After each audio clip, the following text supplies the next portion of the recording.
ഇന്ന് ആദ്യം ഒരു ചക്ക എരിശ്ശേരി ഉണ്ടാക്കിയാലോ?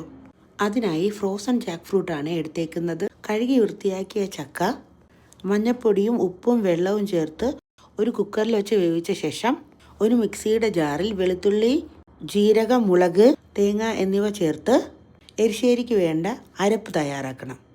ഇത് വേവിച്ച് വെച്ചിരിക്കുന്ന ചക്കയിലേക്കിട്ട് നന്നായി ഇളക്കണം. അടുത്തതായി ചൂടാക്കിയ എണ്ണയിൽ കടുകും ഉഴുന്നും വറ്റൽമുളകും പൊട്ടിച്ച് ഇതിലേക്ക് ആഡ് ചെയ്താൽ ചക്ക എരിശ്ശേരി തയ്യാറാകും. നിങ്ങളും ഇങ്ങനെയാണോ ചക്ക എരിശ്ശേരി ഉണ്ടാക്കുന്നത്? ചക്കയുണ്ടെങ്കിൽ പിന്നെ മീനില്ലാതെ എങ്ങനെയാണ്? ഇന്ന് ഞാനിവിടെ ജാക്ക് ഫിഷാണ് എടുത്തേക്കുന്നത്. എനിക്ക് ജാക്ക് ഫിഷിൻ്റെ മലയാളം അറിയത്തില്ല. ഏതാണ്ട് നമ്മുടെ വങ്കട മീനിൻ്റെ ടേസ്റ്റാണിതിന്. കഴുകി വൃത്തിയാക്കിയ ജാക്ക് ഫിഷ് എടുത്തു.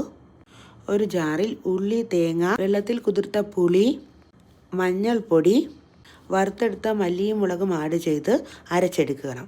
ഇത് നമ്മുടെ മൺചട്ടിയിലൊഴിച്ച് ആവശ്യത്തിന് ഉപ്പും വെള്ളവും ചേർത്ത് മീൻ ഇതിലേക്ക് ഇടണം.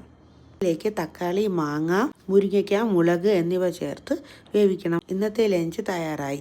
ഇഷ്ടമായെങ്കിൽ കമൻറ്റ് ചെയ്യണേ.